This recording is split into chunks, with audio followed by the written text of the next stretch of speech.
Your brand new iPhone deserves the best protection, and the iLune 3-Pack Screen Protector plus 3-Pack Camera Lens Protector has you covered. Don't take risks with your iPhone. Click the link in the video description to shop now on Amazon.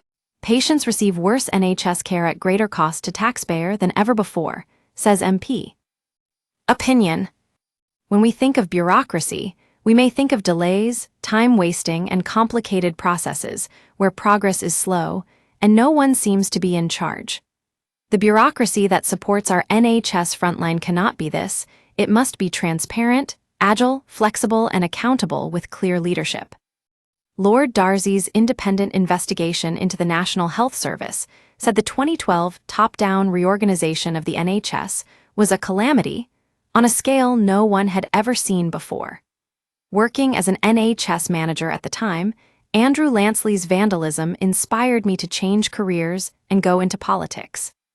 300 new NHS organizations were created as a result of this new independence.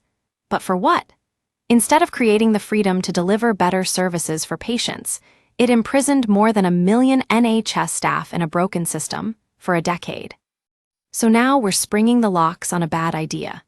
There are more than twice as many staff working in NHS England and the Department of Health and Social Care today than there were in 2010. That's double the number compared to when the NHS delivered the shortest waiting times and highest patient satisfaction levels in its history. Now patients receive worse NHS care at greater cost to the taxpayer than ever before. Don't miss, was Streeting accused of dangerous foot dragging as 20K a year die? Latest, ministers recruit abroad while nursing courses face closure latest. Breakthrough in battle against osteoporosis will give hope to millions latest. Your phone could cut through NHS waiting list nightmare latest. And when the budget for NHS England staff and admin alone soars above £2 billion, a big chunk of that must be better spent on frontline health services instead. It's why the Prime Minister announced last week that NHS England will be abolished to cut this shockingly wasteful duplication and brought back into the Department of Health and Social Care.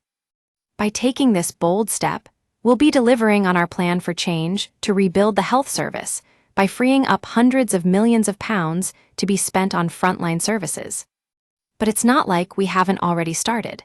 It's not even been a year of this new government, but we've already delivered 2 million extra appointments 7 months early. We've cut waiting lists 5 months in a row. We've sent crack teams of top doctors into hospitals to get sick Brits back to health and back to work, where they're cutting waiting lists twice as fast as the rest of the NHS. These incredible clinicians have developed new ways of working to deliver far more procedures, running operating theaters like Formula 1 pit stops to cut down on wasted time between operations. At East Lancs Hospitals Trust, a super clinic approach to heart scans has reduced waiting lists from around 2,700 patients to about 700, with a higher number of patients having scans within 6 weeks. Don't miss, Wes Streeting doubles down on pre-election pledge to back Express campaign latest. Wes Steering, we are no longer the envy of the world, latest. Huge concern among UK doctors over who is being given antidepressants latest. Keir Starmer's plan to crack down on smoking dealt blow in new report latest. We use your sign-up to provide content in ways you've consented to and to improve our understanding of you. This may include adverts from us and third parties based on our understanding. You can unsubscribe at any time. Read our privacy policy. Time-saving, money-saving, life-saving. And there will be even more benefits from bringing the NHS home. Blasting away layers of bureaucracy means getting cutting-edge tech and life-saving medicines of tomorrow into the hands of staff and patients faster. It's exactly the kind of ambition the Prime Minister set out in his plan for change speech, putting patients first, cutting waste, and making the NHS fit for the future. And we're delivering on that vision. It's proof that slow and steady doesn't always win the race. As my boss, the Secretary of State for Health and Social Care, is fond of saying, the NHS is broken, but it's not beaten.